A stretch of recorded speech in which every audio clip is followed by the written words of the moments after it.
ikambabaza. Harya ushobora kuba ubyaye, wigeze ujya kureba mu maso h'umugore wawe ari kugise? Kandi abagabo benshi barabitinya disi, ahubwo rimwe na rimwe abagore babo bari kugise barahunga. Ariko umugore wanjye yabaga ari kugise, niyo yabaga ari kwa muganga kenshi ndamusangaga, nkabwira muganga nti ndashaka kureba umugore wanjye mu maso. Narabikundaga cyane, byaramfashaga mu mutima, kuko byatumaga ndasaba Imana kugira ngo muri uyu mwanya abankurikiye kuri iyi cano kandi abafite ubwuzu n'amatsiko yo gukurikirana iki cyigisho mu byiteho. Reka izo ngaga ebyiri tuzisoreza aho ngaho, tujye ku rugaga rwacu rwa mbere, arirwo rwitwa umuryango cyangwa se urugo cyangwa se umugabo n'umugore. Karibu, ni karibu, turabishimije kandi turabishimiye. Imana ibahe umugisha. Intango y'urugaga rwa mbere.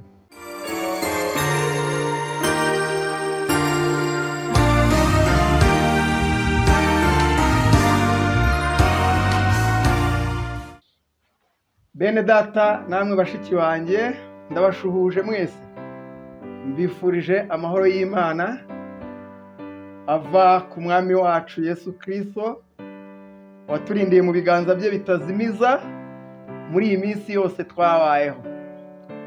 Turashimira Imana ko Imana yemeye ko mvugana namwe muri uyu mwanya, kandi uwo muvugana nawe nitwa Sezibera Benjamin.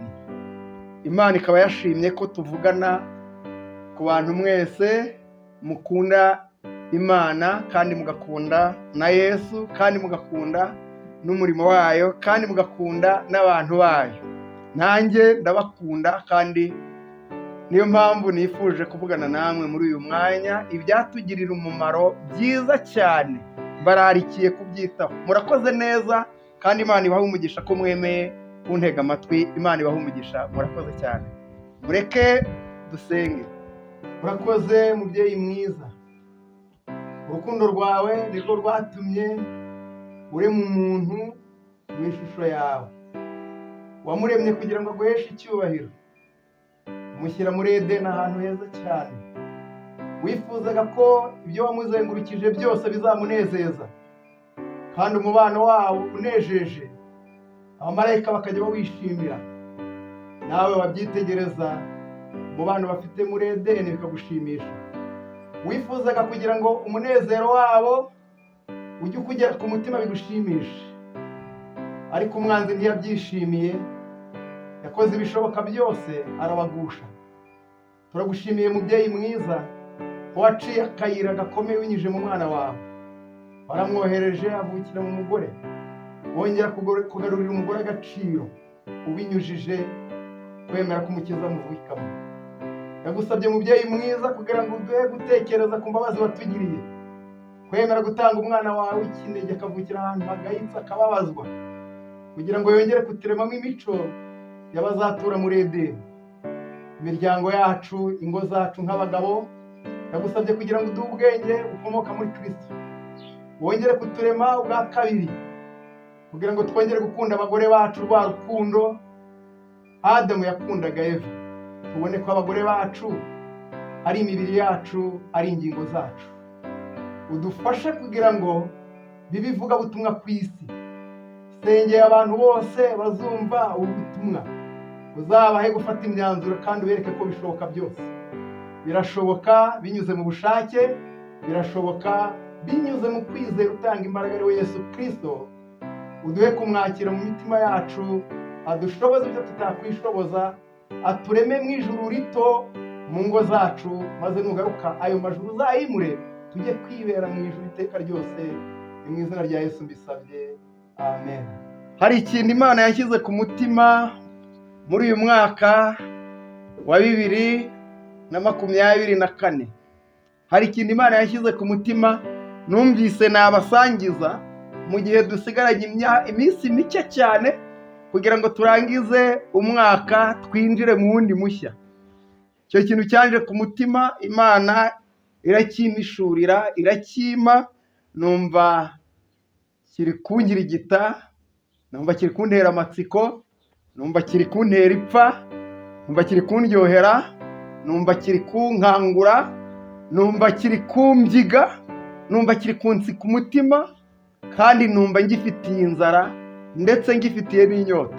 Mfite n'ubwuzu bwo kukiganiriza bene data na bashiki banjye Imana yaremye, cyane cyane abafite imiryango, ariko bitabujije n'abandi bose, kubera ko uyu munsi ushobora kuba udafite umugore ariko ntibisobanuye ko ejo utazaba umufite.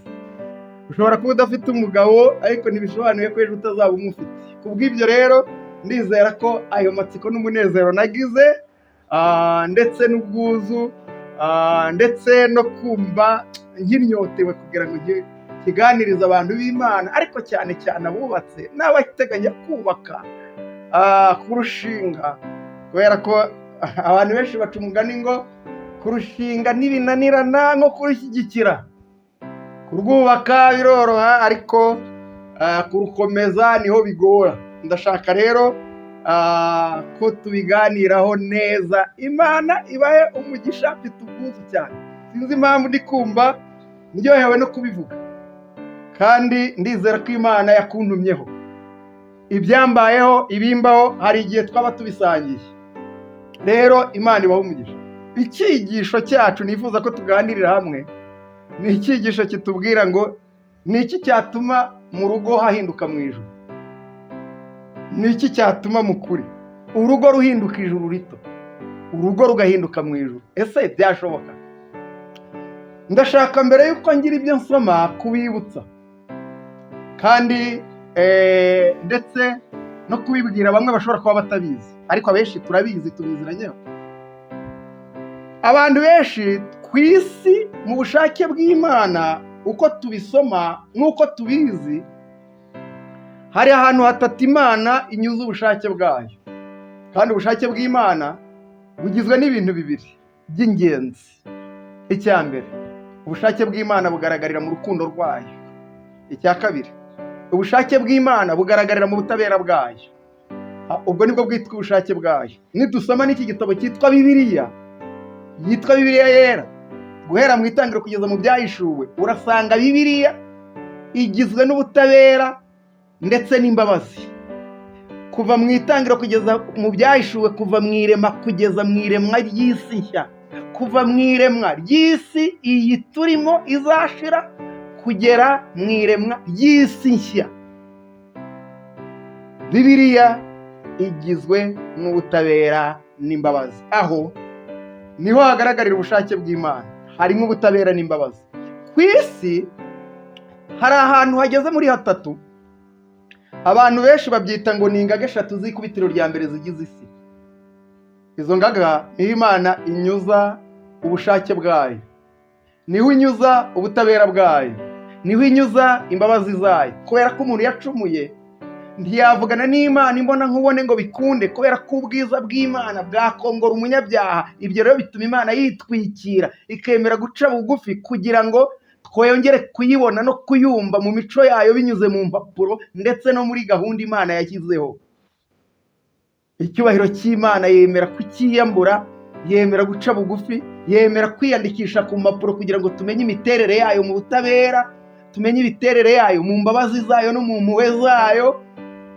Ibinyuza ahantu hatatu h'ingenzi, ariho abantu benshi bakunze kwita ngo ni ingaga eshatu z'ikubitiro rya mbere zigize isi. Izo ngaga Imana yazishyizeho kubw'umugambi w'ibyo yashakaga. Urugaga rwa mbere ni umuryango. Urugaga rwa mbere ni umuryango, ni umugabo, ni umugore, niwe yashyizeho mbere. Noneho ariko ibaha isezerano ko bazabyara. Uyu munsi ni nabyo turi buganiraho cyane. Imana yampamagariye, yankanguriye, yanyibukije, yanteye inzara, yanteye ipfa, yanteye ubwuzu, yanteye igitsi ku mutima ko tuganira kuri iryo banga, kubera ko niryo rigize ibyo bintu uko ari bitatu. Urugaga rwa kabiri ni itorero, narwo Imana yarushyizeho kubera impamvu turi buze kurebera hamwe. Urugaga rwa gatatu ni leta, narwo Imana yarushyizeho kubera impamvu. Urugaga rwa mbere Imana yarushyizeho kubera impamvu ebyiri. icya mbere, kugira ngo abantu bororoke babeho, nk'uko tubisoma mu gitabo cy'Itangiriro. Ku bazi Bibiliya, ku batayizi murabimenye. Icya kabiri, Imana yashyizeho urwo rugaga mu kuri kugira ngo abantu bajye biga urukundo rw'Imana barwigiye ku isano y'umugabo n'umugore bafitanye. Iyo sano bafitanye ijya iba umunezero abamarayika baze kuyigiramo. Iyo sano umugabo n'umugore bafitanye izabe nk'impumuro ihumura neza izatama ku isi. Umugambi w'Imana kwari ukugira ngo isano y'umugabo n'umugore bazagirana abantu bajye bayigiramo. Abantu bagombaga kuyigiramo ni abahe? Mu kanya turaje tubarebe. Urugaga rwa kabiri ni itorero. Iyo bavuze itorero ntabwo turivugaho menshi kuko ntabwo turi buryigaho uyu munsi, ariko urwo rugaga rwa kabiri narwo Imana yarushyizeho kubera impamvu zijya kuba ebyiri. Icya mbere ni ukugira ngo abantu bamenye imiterere yabo uko bateye, kandi uko duteye ni kubi. Abantu bamenye ibyaha byabo, bamenye n'ingaruka zabyo, bamenye n'ububi bwabyo, bamenye n'amaherezo y'ububi bw'icyaha. Icyo cyatumye Imana ishyiraho itorero, biciye mu butabera bw'Imana ariyo mategeko yayo. Abantu babwirizwa ubutumwa bwiza, bamenye ibyaha byabo, nibarangiza bicare babizi. Bigende biti. Icya kabiri, yashyiriyeho itorero kugira ngo abantu nibamara kumenya ibyaha byabo, bimaze kubatera ubwoba kuko ingaruka z'ibyaha atari nziza, bamaze kumenya ingaruka z'ibyaha ibyo zagiye zikora ku bakurambere n'abandi babayeho ndetse no ku musozo w'ibizabaho, nibarangiza bibatera agahinda bashake kwihana kuko batabishobora. Itorero cyangwa ubutumwa bwiza bubabwire buti hariho ntama w'Imana ukuraho ibyaha by'abari mu isi, nimumwizere mwemere ibyaha byanyu, mumwizere mumutegeho amakiriro, mwiringire ibyo yakoze murababarirwa. Ibyo bintu uko ari bibiri mu butumwa dutwaye, mu butumwa bwa Bibiliya, niyo baze yabo. Iki cyo itorero ryashyiriweho. Icya gatatu, iki torero ntabwo tukivugaho byinshi, Imana ntibikunda tuzabigarukaho. Icya gatatu rero ndashaka kugira ngo nacyo mugitekerezeho, mucyumve neza. Urugaga rwa gatatu cyangwa aho Imana yateguye inyuze ubushake bwayo ni muri leta. Leta yo ndabasomera mu gitabo cy'Abaroma mu gice ho tureka tuhasome kuko Abaroma ndashaka ko musoma Bibiliya, niho Imana itubwirira ibyo ishaka kutubwira, natwe tukayibwirira mu masengesho. Abaroma igice cya 13 ku murongo wa 4 haratubwira ngo kuko ari umukozi w'Imana uguhesha ibyiza, ariko nukora nabi utinye kuko adatwarira inkota ubusa. Urumva leta hano batugaragarije ko leta ni umukozi w'Imana ariko mukuri uguhesha ibyiza. Ibyo byiza rero aguhesha leta.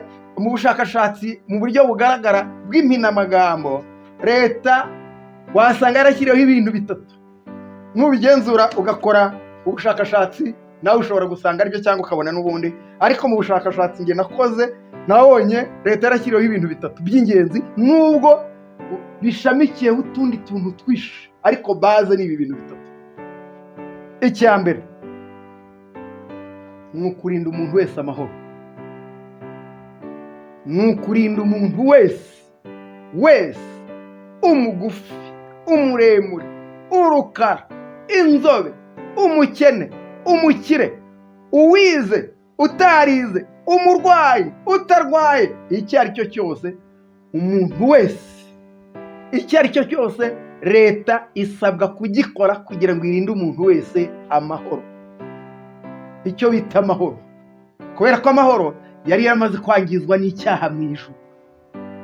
Leta ishyirwaho kugira ngo irinde umuntu wese amahoro atekanye. Icyo nicyo mu bintu bitatu leta yashyiriweho ishinzwe. Icya kabiri, kubuza ubugome mu gihugu. Leta icyo ishinzwe ni ukubuza ubugome. kubera ko muri Matayo 24 hatugaragariza neza ko ubugome buzagwira, urukundo rwa benshi ruzakonja.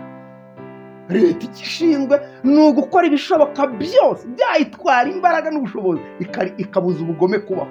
Igomba gukoresha imbaraga zose zishoboka ikabuza ubugome. Mu nshingano ebyiri maze kuvuga, iyo ni iya kabiri. Iya mbere ni iriya nababwiye, iya kabiri ni iyo ngiyo, ni ukubuza ubugome, gukumira ubugome. Niyo mpamvu bakubwira ngo tugomba gukumira icyaha kitaraba. Buriya biri mu nshingano za leta kandi Imana izabibahembera. Icya gatatu rero ishinzwe kuzana gahunda nziza n'amajyambere mu gihugu. Ntabwo mbivugaho byinshi, ariko n'uwabivuga ntiyabirambirwa kubera ko Imana yatugiriye neza. Mu gitabo cy'Intambara Ikomeye abantu bakunda gusoma harimo amagambo atubwira ngo ku isi leta ivuyeho n'akanya gato ntibeho, isi yahinduka umwanda. Isi yahinduka umwanda. Nimurebe ikintu gikomeye Imana yaduhaye gikomeye, igashyiraho leta kugira ngo izane gahunda nziza n'amajyambere mu gihugu. Kubera ko umwana w'umuntu gahunda yarayishe, nta majyambere akeneye. Amajyambere akeneye ni ukwangiza iby'undi. Leta rero ishinzwe kuzana gahunda nziza, ikwinzwe kuzana amajyambere mu gihugu. Ibyo byo simbivugaho cyane, reka mbifungire ahangaha, ntabwo nabiteguyeho, ahubwo nashaka kugira ngo mbereke ibyo Imana yashyiriyeho buri rugaga ku isi inyuzamo ubushake bwayo, ubutabera bwayo, n'urukundo rwayo, no kwihangana kwayo, no kugira neza kwayo, n'imbabazi zayo, n'impuhwe zayo. Ishaka kubinyuza muri izo ngaga eshatu ku isi. Ndasaba Imana kugira ngo muri uyu mwanya abankurikiye kuri iyi cano kandi abafite ubwuzu n'amatsiko yo gukurikirana iki cyigisho mu byiteho. Reka izo ngaga eshatu ebyiri tuzisoreza aho ngaho, tujye ku rugaga rwacu rwa mbere, arirwo rwitwa umuryango cyangwa se urugo cyangwa se umugabo n'umugore.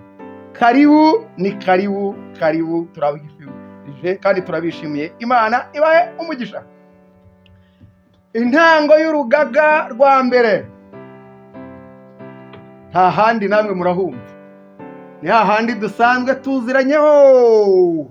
Mwitangirira igice cya 2 umurongo wa 18, ndasimbuka nsome n'uwa 21. Mwumva ukuntu biryoshye. Aha nicyo nshaka ko tuza kuganira hamwe. Hatubwira ngo iki murongo wa 18? Kandi Uwiteka aravuga ati, si byiza ko uyu muntu aba wenyine, reka muremere umufasha umukwiriye. Uwiteka aravuga ati, si byiza ko uyu muntu aba wenyine. Iri ni isomo rizwi na bose, cyane cyane kuri twa pasiteri, cyane kubera ko ni ijambo rizwi, ariko si twe gusa, n'abandi bose bararizi. Iri rero kuko turizi ntago riraturushya, kuko iri jambo turiziranyeho ntago riturushya. Nimusoma ku murongo, kuva ku murongo wa 19 kugeza hepfo, harakugaragariza neza ko Imana yaremye amatungo yose, ibintu byose irangije ibizanira wa muntu yaremye. Wa muntu abyita amazina. Ikintu yise izina ryacyo byabaye iryo. Mwumva ukuntu umuntu yaremwe mu buryo butangaje. Mu gitabo cya Kugana Yesu paji ya 12 haratubwira ngo umuntu yaremwe afite umutima uhugutse. Biragaragara neza ko yarahugutse. Yabwiwe n'iki kwimbwa izabimbwaho? Mubona izina ry'imbwa ritayibereye? Yabwiwe n'iki kw'inkoko izaba inkoko? Timubona ari ibereye? Yabwiwe n'iki kw'ingurube izaba ingurube? Timubona ari ibereye? Yabwiye n'iki imbogo kw'izaba imbogo, inka ikaba inka, imbeba ikaba imbeba, ipusi ikaba ipusi, impyisi ikaba impyisi. Wanabireba koko bigahamanya n'intekerezo zawe ugasanga niko biri. Nimurebe ukuntu uwo muntu yaremwe ahugutse. Ikindi gikomeye ngo yaremanywe yashyiraga hamwe n'Imana. Ibyo yatekerezaga byari imbonera kubera ko yaratarangirika. Yararebaga kuko ubumana bwari bumurimo bukahita buhinguranya. Ariko ngo amaze kwita amatungo yose, ikibazo yagize, yaje gushanga we muri ayo matungo ntacyo asa nacyo, abona nta mugenzi wacyo urimo. Mwumva ukuntu Imana ari urukundo, mwumva ukuntu Imana igira neza, umurongo wa 21 mutega amatwi, cyane cyane abagabo iyo mvuze abagabo namwe murabyumva, iyo mvuze abagabo namwe mubyumva. Mu kanya ndaza kubabaza ikintu cyitwa umugabo. Kera umugabo yari umuntu wambaye ipataro. Ntekereza ko ubu ngubu ugiye mu mijyi myinshi n'ahantu henshi ku isi ushobora kumukekeranya. Ndashaka kugira ngo umuntu witwa umugabo nawe uzi ko ari umugabo, iri somo ryumve neza. Ariko ntiryumve umugabo gusa, kuko n'umusore n'umugabo ava mu musore. Ntabwo umugabo yabaho atabanje umusore, n'umusore aritekereza ko ejo azaba umugabo. Umurongo wa 21 wa cya gice cya 2 cy'Itangiriro havuga ngo iti: Uwiteka Imana isinziriza uwo muntu buticura, arasinzira, imukura mu rubavu rumwe, ihasubiza inyama.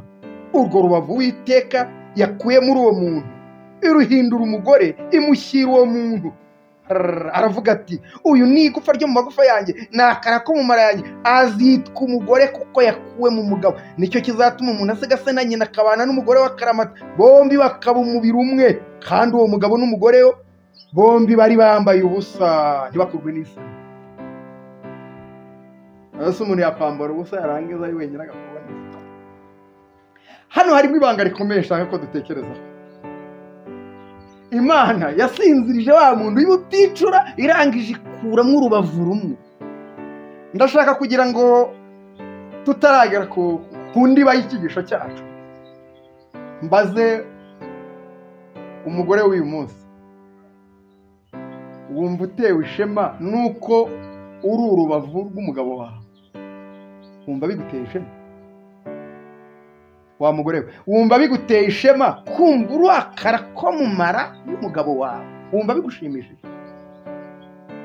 Iyo ugenda mu nzira wumva ari ifiyeri? Iyo uri mu gikoni wumva ari ifiyeri? Iyo uri mu mani wumva ari ifiyeri? Kumva uri igufa ryo mu magufa y'umugabo wawe, uri rimwe mu bagize amagufa y'umugabo wawe, urakara kamwe mu mara y'umugabo wawe. Wumva biguteje umugabo? Wumva unejejwe nuko n'umugore wawe arakara kandi ari urubavu rwawe? Wumva bigushimishije? Ndashaka kugira rero ngo nkubaze nanjye niba kuki Imana itafashe igufa ryo kwino ryo ku kirenge ngo irihinduremo umugore? Ndashaka kukubaza nanjye nibaza kuki Imana itafashe igufa ngo irikure ku kirenge? Ni kuki Imana itafashe igufa ngo irikure ku mutwe? Wa mugabo, byibaze niwe nshaka kuvugana nawe muri uyu mwanya. Imana ntiyafashe igufa ry'akaguru ry'ikirenge ngo abe ari iryihinduramo umuntu. Yafashe mu rubavu rw'ibumoso hafi y'umutima mo hagati. Ntiyafashe urubavu rw'ibuhande, yafashe urubavu rwo hagati, nirwo yahinduyemo umugore. Ariko se ubundi Adamu yabwiwe n'iki ko inyandiko itubwiye ngo Imana yaramusinzirije ubuticura arasinzira? Urumva ko Imana yamuremye adahari, arangije akangutse abona umugore mwiza aho ngaho, aramwitegereza, areba amaso ye, areba amazuru ye, areba amatwi ye, areba umusatsi we, areba akananwa, areba iminwa, areba hose, areba igihagararo, areba amabere, areba amaguru, areba igihagararo cyose. Arangije ahita amuremera igisigo, amuremera umuvugo, aravuga ati: iri ni igufa ryo mu magufa yanjye. Asubiramo ati: n'akara ko mu mara yanjye, kubw'ibyo azitwa umugore kuko yakuwemo. Abagabo, icyo gisigo mujya mugikuhimbamo indirimbo mukakiririmbira abagore banyu. Imana yifuza ko ingo zongera gusubira muri Edeni uko byari byiza, uko Imana yabaremye. Umugabo akareba umugore we, yajya kumureba akabona nta handi yavuye, akabona yaramuvuyemo. Ni iki Imana ikeneye muri uyu mwanya? Niba Imana ishaka kugira ngo tujye mu ijuru, nibyo yaduteguriye. Wowe mugabo, urifuza ko iwawe haba ijuru ritoya? Mu ijuru ni hehe? Mu gitabo cy'Abami, urwa mbere rw'Abami igice cya 8 umurongo wa 30 muzahasome, havuga ko mu ijuru ari aho Imana iri. Mu gitabo cya Zaburi mu gice cya 2 umurongo wa 4 havuga ko mu ijuru ari aho Imana iri. Yobu igice cya 22 umurongo wa 12 havuga ko mu ijuru ari aho Imana iri. Ahantu hose Imana iri hitwa mu ijuru, kandi ahantu Imana iri hari ibintu bibiri by'ingenzi. Icya mbere hari urukundo, hari n'amahoro, kandi ayo mahoro ahari hari umunezero, hari ibyishimo, hari ukunezerwa, hari ituze. Ndabibasomera mu kanya ntimucikwe. Twihuse, icyaha cyatumye umuryango wangirika, kandi mumenye neza ko iyo bavuze umuryango baba bavuze itorero, baba bavuze igihugu, baba bavuze isosiyete muri rusange. Nicyo yabishatse kuvuga. Igishaka kwica igihugu, kikica sosiyete, kikica amatorero cyangwa itorero, gihera mu rugo, kuko niyo fondateri. Mu rugo niho imico iremerwa y'abazarema itorero, y'abazarema igihugu, y'abazarema sosiyete. Iyo byapfiriye hari ntiwabihindura, leta ntiyabihindura, itorero ntiryabihindura, sosiyete ntiyabihindura, kubera ko aho bicurirwa niho byapfiriye.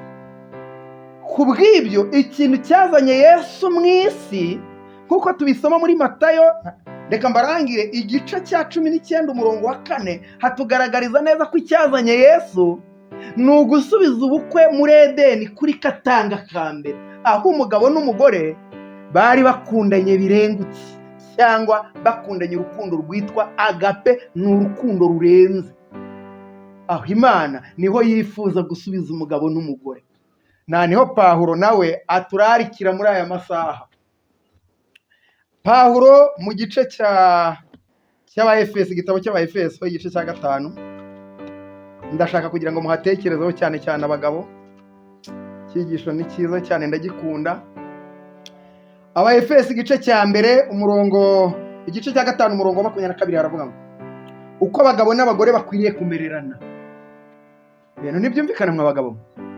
Uko abagabo n'abagore bakwiriye kumererana, ubwo byumvikane imimerere n'imyitwarire n'imyifatire y'abagabo bariho muri iki kinyejana ntabwo iremetse, ntimeze neza nk'iyari iri muri Edeni, kandi birumvikana. Icyo gihe umugabo yarebaga umugore akabona n'igufa ryo mu magufa ye, akabona n'akara ko mu mara ye.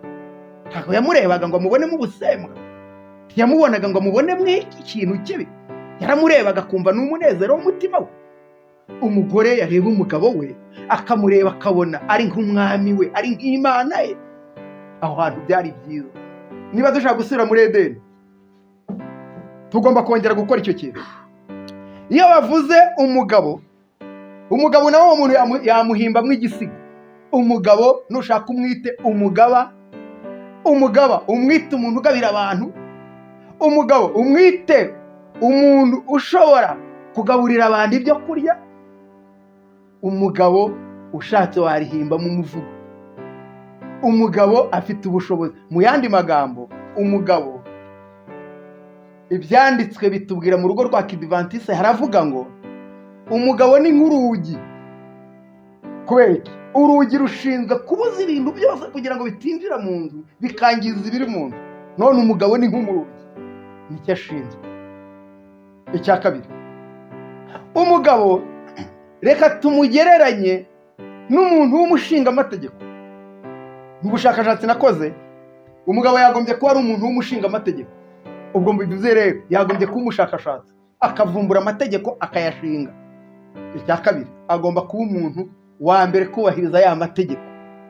Icya gatatu, agomba kuba umuntu urinda ya mategeko, kandi abayashyiriraho namwe murabyumva n'abashinzwe. Abikora ati,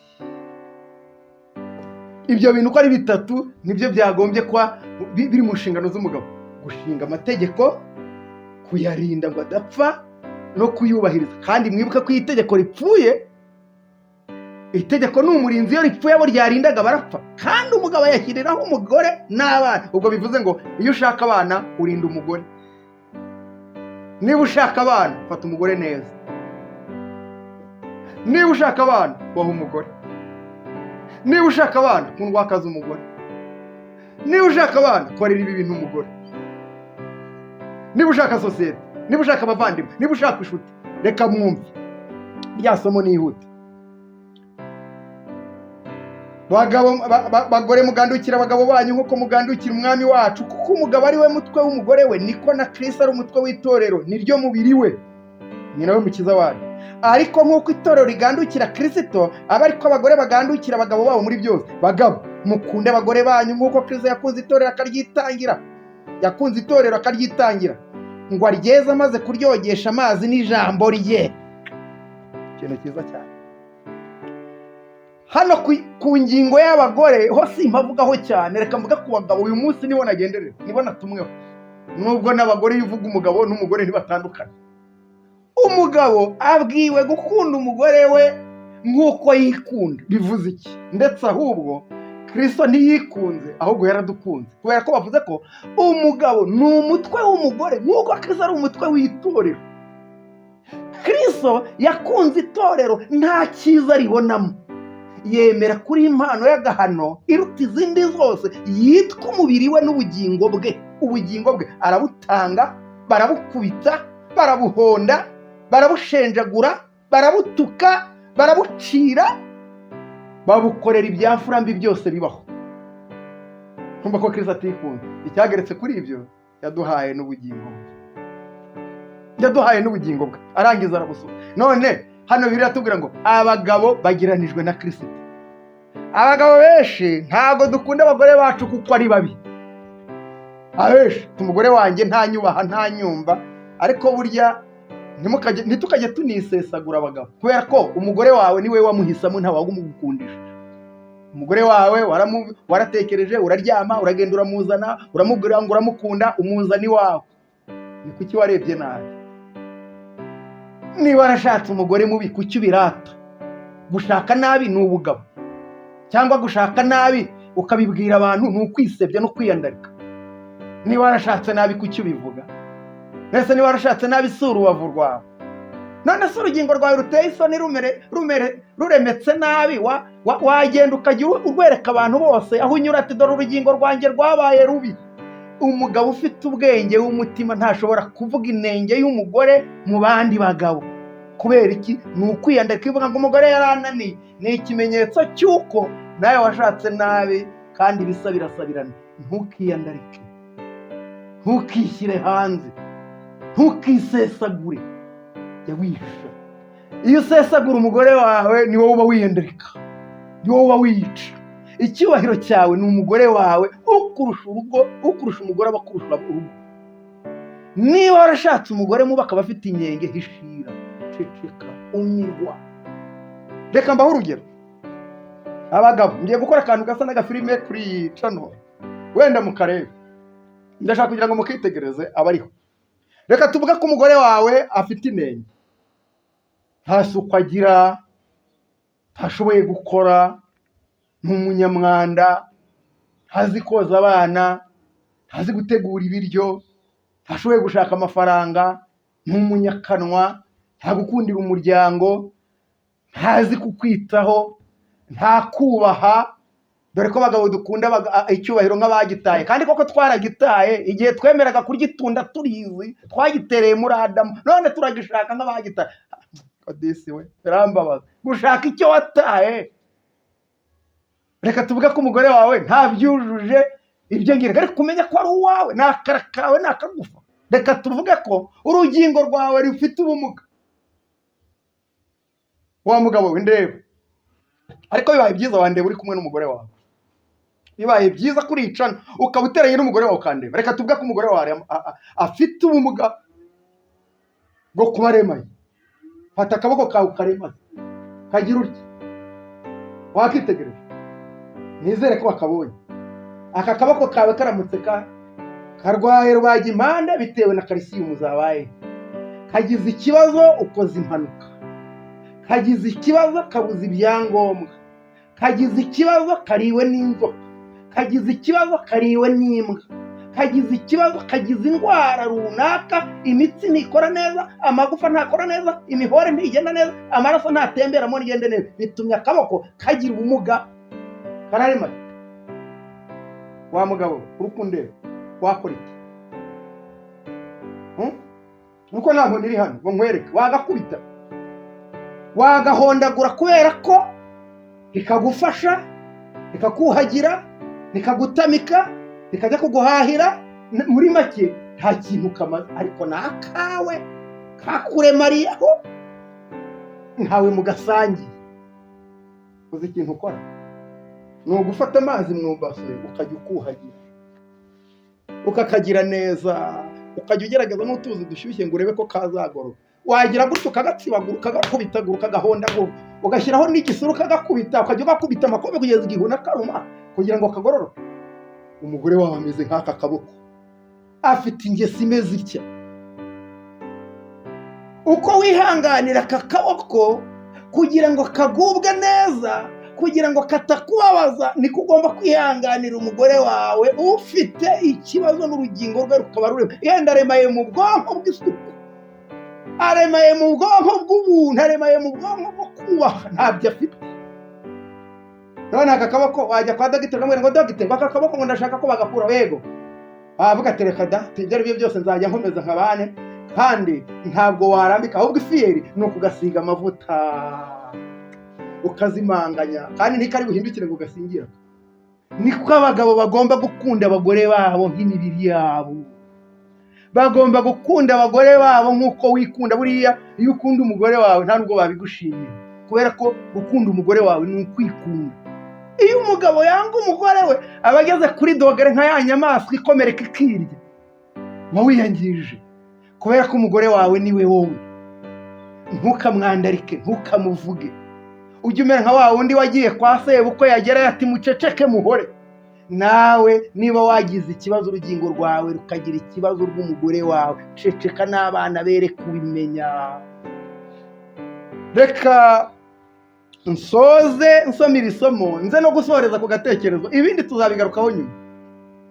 rya somo ryatubwiye ngo riri mu ba Efeso igice cya 5 umurongo wa 30, ngo nicyo gituma umuntu azasiga ase na nyina akabana n'umugore we akaramata, bombi bakaba umubiri umwe. ibyo ni ubwiru bukomeye cyane, kuko ibyo mvuga byerekeye kuri Kristo n'itorero rye. nuko rero, nuko namwe umuntu wese akunda umugore nk'uko yikunda, kugira ngo umugore nawe abone uko yubaha umugabo we. mwabagabo mwe mwari muzi ko igituma abagore batatwubaha ari uko twebwe tutabubaha. umugore yubaha umugabo kubera icyo yamuremye, kubera ko abagore burya muri nuza ugereranije ku itorero na Kristo, ntabwo itorero ryakunze Yesu. Yesu niwe wakunze itorero, arema mu itorero nk'urukundo. urwo rukundo nirwo tugarurira Kristo tumwumvira. ubwo bivuze iki rero? abagabo tugomba gukunda abagore bacu nk'uko twikunda, tukabaremamo urukundo, bigatuma batwubaha, bakatugarurira ibyo twabahaye. ariko ibi ngibi byinshi abagabo benshi muri twe tubona ngo ni iby'abazungu, abandi ngo nabi iby'inkorabusa. nyamara ndababwiye ngo ntushobora kujya mu ijuru urugo rwakunaniye. niyo waba uri umubwiriza ubwiriza isi yose, ntabwo watanga ruswa ngo Imana yirengagize agaciro k'umuryango wawe washyize ku ruhande. reka mbasomere ibi bintu 18 umugabo agomba kwitaho, bigeze muri 17. nakoreyemo ubushakashatsi mu gitabo cyitwa Inama z'Itorero umuzingo wa mbere, paje 32 na 34. n'iryo somo murarisanga mu Bakolosayi igice cya 3 umurongo wa 12. icya mbere umugabo yagombye kugira ngo afate umugore we amukuyakuye nk'umubiri, ugomba kumukuyakuya. kukuyakuya murumva ibyo ari byo, uko akanya ariko gufite tuzabiganira. icya mbere umugabo agomba kuba ari umuntu ufite imbabazi. umugabo agomba kuba ari umuntu ufite imbabazi. icya kabiri agomba kuba ari umuntu w'ineza mu magambo meza, amagambo yawe agomba kuba asa n'aya Kristo. icya gatatu agomba kuba umuntu wicisha bugufi mu rugo. ariko mwabagabo, reka mbabaza, ubundi gutegeka umugore ni ifiyeri? mwigeze mwumva Imana irema umuntu yaramubwiye ngo umugabo azagutwara? gutwara umugore ni umuvumo, byaje kubera umuvumo w'icyaha. abagabo benshi baranabyishimira ngo ndi umutware, ukumva umuntu rwose ni ifiyeri ngo ndi umutware, ariko umenye ko watwaye kubera umuvumo w'icyaha. ubundi muri Edeni nta mutware, twese turuzi. muri Edeni umugabo ni umugore, umugore ni umugabo, umunezero w'umugore ni umugabo, umunezero w'umugabo ni umugore. ntukirate ku mugore wawe ngo uramutwara, ntabwo ari icyubahiro. Icyubahiro ni ugukunda umugore wawe, naho kumutwara ni umuvumo. Kuko wibuke ko Imana yavumye Adamu ati umugore uzatwara umugore. Eva niwe yavumye ati umugabo azagutwara. Ese urumva ari umugisha? Kitari yabimubwiye ikimurema. Habwo ikimurema bavuze ngo muzakundane mubane ntimugatandukane.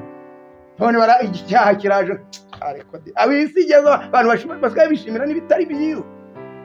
Ariko umugabo akishimira ngo ndi umutware, akicara ku ntebe akavuga amagambo mabaga, ibikoco gutukana, ibintu bibi ngo ni umutware, agakubita n'iki akamenagura ibintu ngo ni umutware. Urumva atari umuvumo? Aho ugera mu nzu, Adamu yageze muri Edeni, ibyaremwe bikamugekura, none umugabo aragera mu rugo kubera umuvumo yazanye by'amategeko y'umuvumo, abana bakihinda mu buriri, bakihinda munsi y'igitanda, abandi bagasohoka bakajya kurara. Urumva wari umugisha koko mwabagabo? Mbega kaga. Agomba kuba umuntu uca bugufi mu rugo. Icya kabiri, agomba kuba umugwaneza. Kugwa neza. Hahirwa abagwa neza kuko ari bo bazahabwa isi. Matayo 5. Iyo bavuze ufite impano yo kugwa neza apfa amatwi, ntabwo yumva ibinego, ahuma amaso, ntabwo areba ibyo abantu bamukoreye. Reka nihute. 5, agomba kuba umuntu wihangana. 6, agomba kugira urukundo. Urukundo rwo ruhatse byose. Urukundo rwo nta naruhatirwa ku mugore. Ibi ni byo agomba gukora mu rugo. 7, agomba kubabarira. Akandaza kugasohorezaho muraza kubyumva. 8, agomba kurebana impuhwe we. Agomba kureba nk'inyana yo mu ruhongore, ukunda isohoka, iyo uyirebye isohoka ukayireba mu maso ubona iteye imbabazi. Agomba kureba nk'umutavu w'inka mu rugo. Agomba kureba nk'impyisi yabwiriwe. Agomba kureba nk'impyisi yaburaye. Agomba kureba nk'inyana y'umutavu. Umugore yamureba ati narashatse. 9, agomba kuvuga amagambo y'umunezero. 10, agomba gushaka ibikorwa by'ineza akajya biteguramo Imana. Nitubona gahe tuzabishyira ku karubanda. 1, agomba kwigengesera kugira ngo aya mategeko yagize atayica. 12, agomba kwitonda. 13, agomba kudahindagurika. 14, agomba kudahubuka. 15, agomba kuba kutitiriza ku mafuti ngo yibukirize amafuti yakozwe kera. 17, agomba kuba umuntu ushima no mu tuntu duto. Kambabaza, harya ushobora kuba ubyaye wigeze ujya kureba mu maso aho umugore wawe ari kugise? Kandi abagabo benshi barabitinya disi, ahubwo rimwe na rimwe abagore baba bari kugise barahunga. Ariko umugore wanjye yabaga ari kugise, niyo yabaga ari kwa muganga kenshi ndamusanga, abwira muganga nti ndashaka kureba umugore wanjye mu maso. Narabikundaga cyane, byaramfashaga mu mutima kuko byatumaga birema imisemburo y'umunezero no gukunda umugore wanjye mu ntekerezo. Iyo ndebye umugore wanjye ari gushinyiriza, ari gupfura umusatsi, nkamwitegereza, ari guhekenya amenyo, nkamwitegereza, nta kintu ntiwamuha amafaranga. Abagore bakunda amafaranga. Ntiwamuha igitenge, ntiwamuha inzu nziza ngo imune, ntiwamubwira ngo wabaye na meya w'akarere, ntiwamubwira ngo wabaye na gito, ntiwamubwira ngo wayoboye isi yose, nta cyamunyura. Wigeze ujya kureba umugore wawe uko asa nuko areba ari kugisa? Warabyitegereje? Abagabo benshi turabitinya. Iyo narebaga umugore wanjye ari kugisa nkamwitegereza, byaremaga imisemburo y'umunezero no kumukunda mu bwonko bwanjye. Nubwo ibyo ntabishimirwa, ariko ngomba kubirata. Ngomba kubiratira nde wa mbere? Ni umugore wanjye. Uwa kabiri ni abana banjye. Ibindi byo ntiwanshima kubera ko umugore iyo mukunze mba nikunze. Ugomba gushima umugore. Icyambere ugomba no kumushimira ko yaguhisemo, ko yakwemeye. Yarakwemeye. Icya kabiri, reka nkubaze, iyo ugiye gusura umugore wawe ku bitaro cyangwa bazanye umwana mu rugo, iyo umwitegereje ubona iki? Kandi uhita ureba ati ntasa nanjye, ati manza atanasa na papa, ati ariko ashobora kuba adasa na mama. Ugatangira kureba ku nzara no ku minwa no ku misatsi ko ashobora kuba afite imisoso nk'iyiwanyu. Si ibyo ureba. Wagombye guhita ureba uwo muntu uryamye aho, ubwonko bugize uwo mwana, igihe intanga y'umugabo yawe n'iy'umugore wawe byahuraga, byaremye urusoro, none byakujijwe n'iki wa mugabo? Urabitekereza ukabiha ubwenge?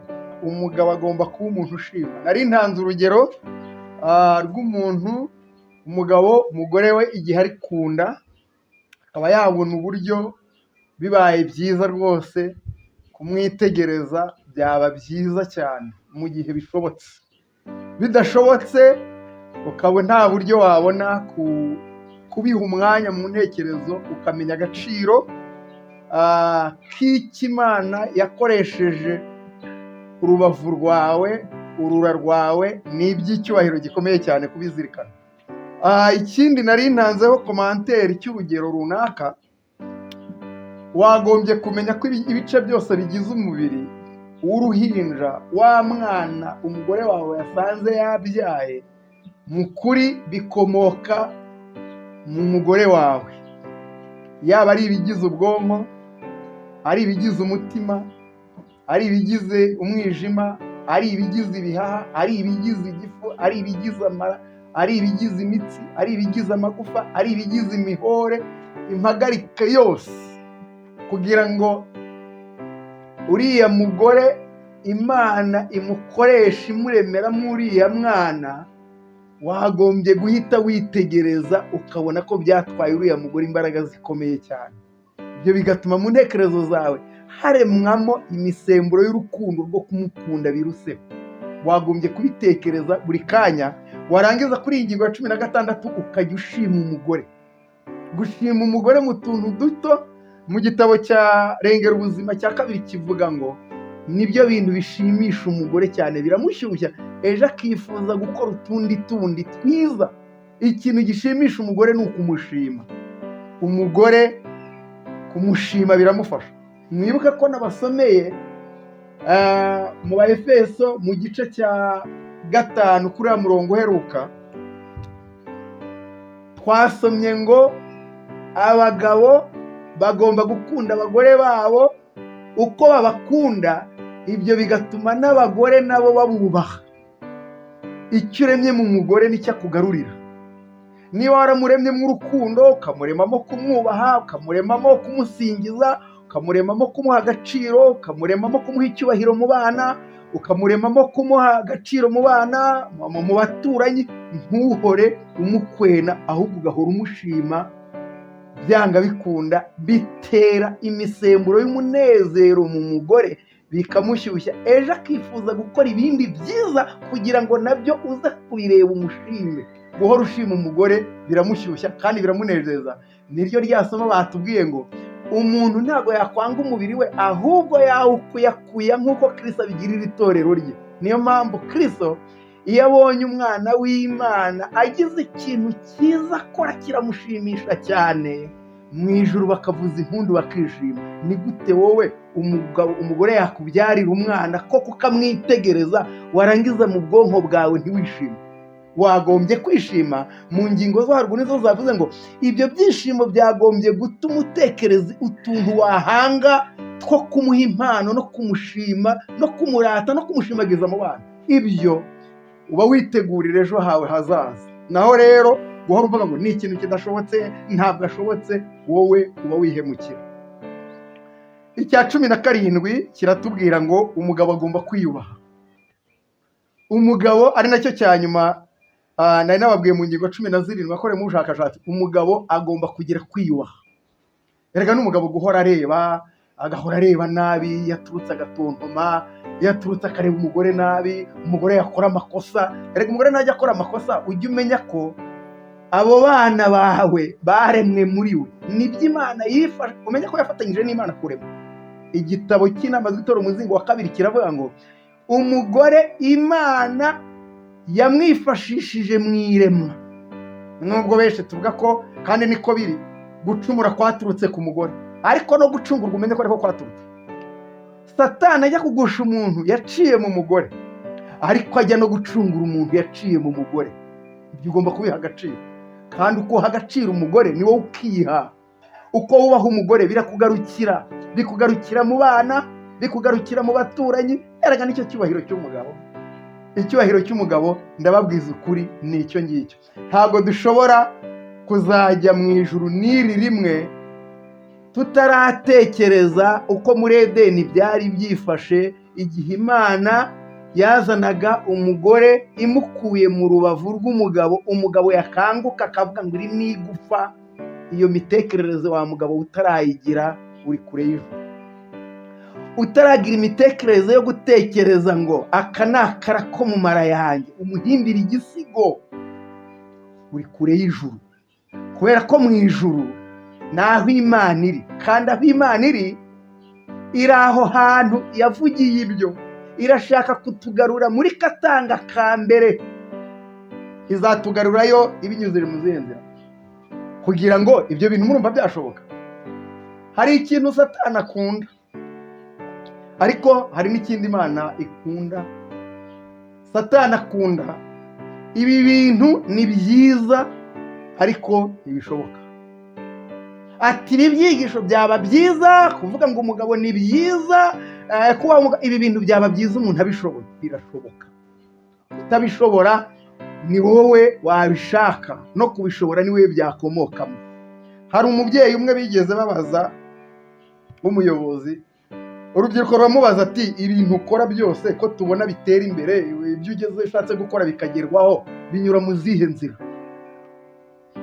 Arangije arasubiza icyo gisubizo cyaramfashije, aramubwira ati rero ibintu byose ni ukugerageza. Iyo ugerageje Imana iragufasha. Nuvuga ngo ntibishoboka, ntibizashoboka. Numenyereza ubwenge bwawe ko ibyo bintu bidashoboka, ntabwo bizashoboka. Ariko Imana yo iravuga ngo ku Mana, iyo umwana w'Imana avuze ngo ibi bintu birakomeye ariko birashoboka, Imana iraza ikagufasha. Birashoboka, birashoboka. Ibyo nubikora rero umugore nawe azakubaha, azakwita umutware, nk'uko tubisoma muri Petero ko abagore bera ba kera bitaga abagabo babo abami. Uzaba uri umutware. Ariko nawe umugore, nawe wa mugore we, umenye ko niwitwa umugabo, wita umugabo wawe umutware, nawe uzaba ubaye umutwarekazi.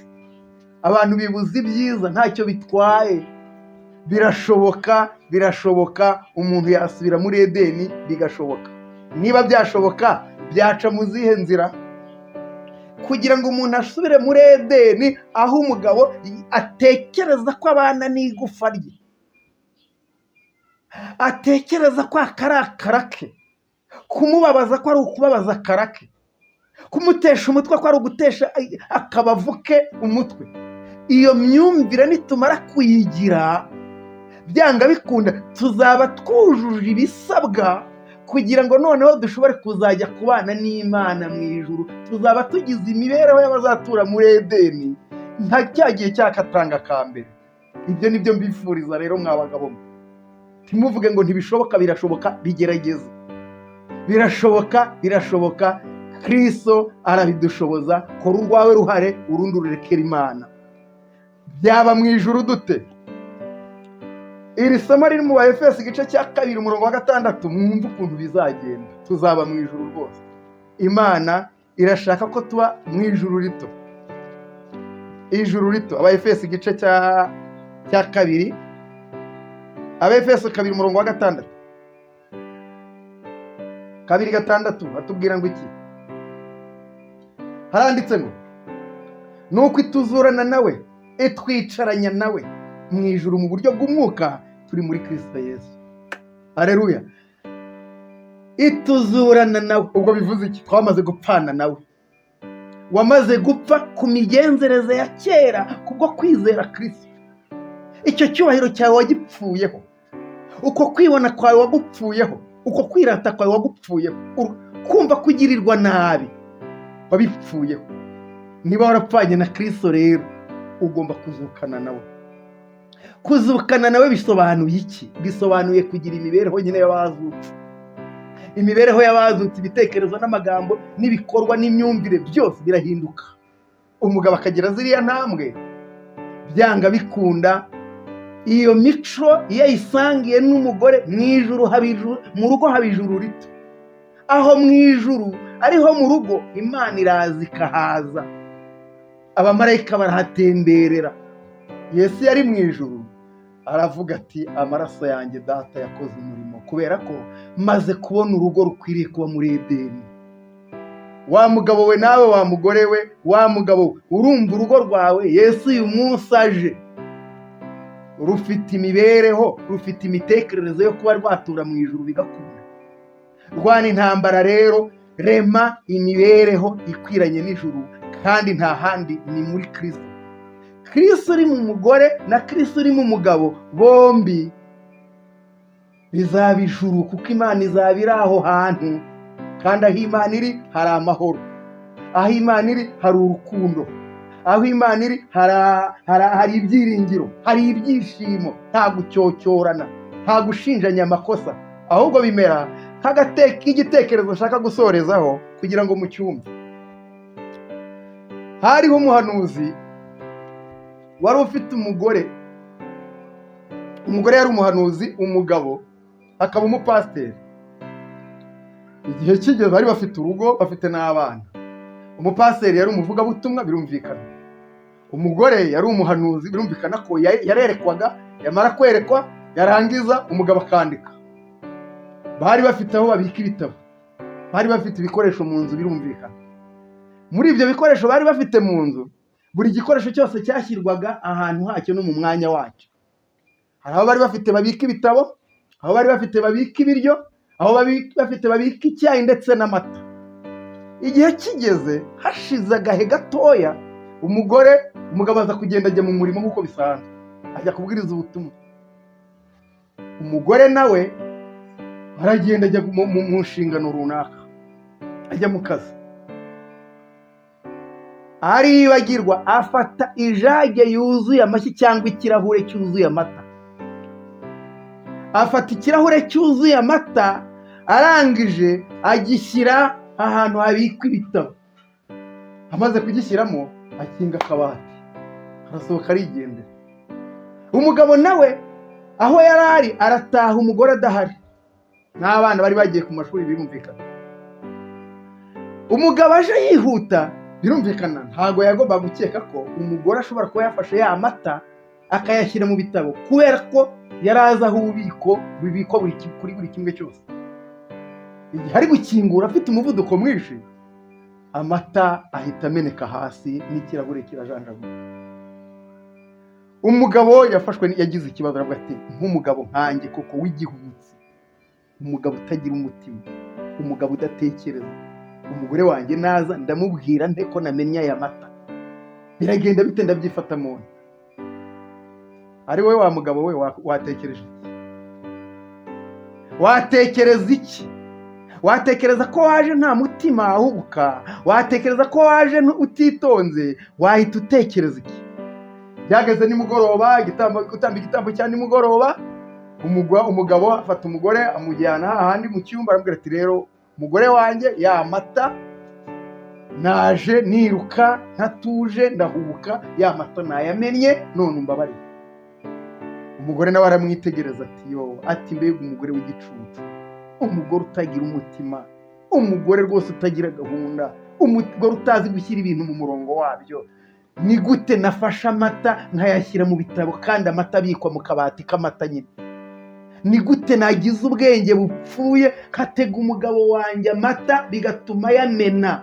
Ako kanya yapfukamye imbere y'umugabo we, amusaba imbabazi. N'umugore ari umugabo asaba umugore imbabazi, n'umugabo asaba umugore imbabazi, bose basabana imbabazi.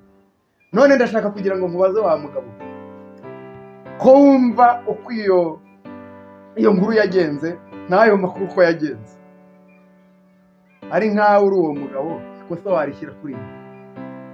Ni umugore waguteze amata. Ese wa mugore we, ikosa ni iry'umugabo waje utagira umutima, akaza yiruka nk'aho bamwirukaho, atitaye ku biri aho ngaho, yarangiza akamena amata? Niwe nyiri kosa. Noneho nsoza nkubaza, ako kanya bose ko bemeye amakosa bagasabana imbabazi, ikosa ryabaye ryane? Ikosa ryasubiye kuri nyirabayazana witwa Satani, utwicisha gahunda mu muryango, maze umwami wacu ahabwa icyubahiro kubera ko icyaha cyasubiye kuri nyiracyo, maze urukundo rukomeza kwimikwa mu rugo.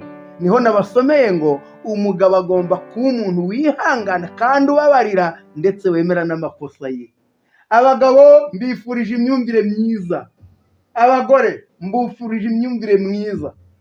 turwane intambara dufashijwe na Kristo, azabidufasha. Nicyo cyamuzanye kandi arahera cyane, aradusabira kuri se ati bafashe Mana. Imbaraga ziteguye kuboneka, n'izawe nanjye nituzakira birashoboka. Imana iduhere imigisha yo kubaka ijuru rito mu mwana wayo, mu izina rya Yesu, amen.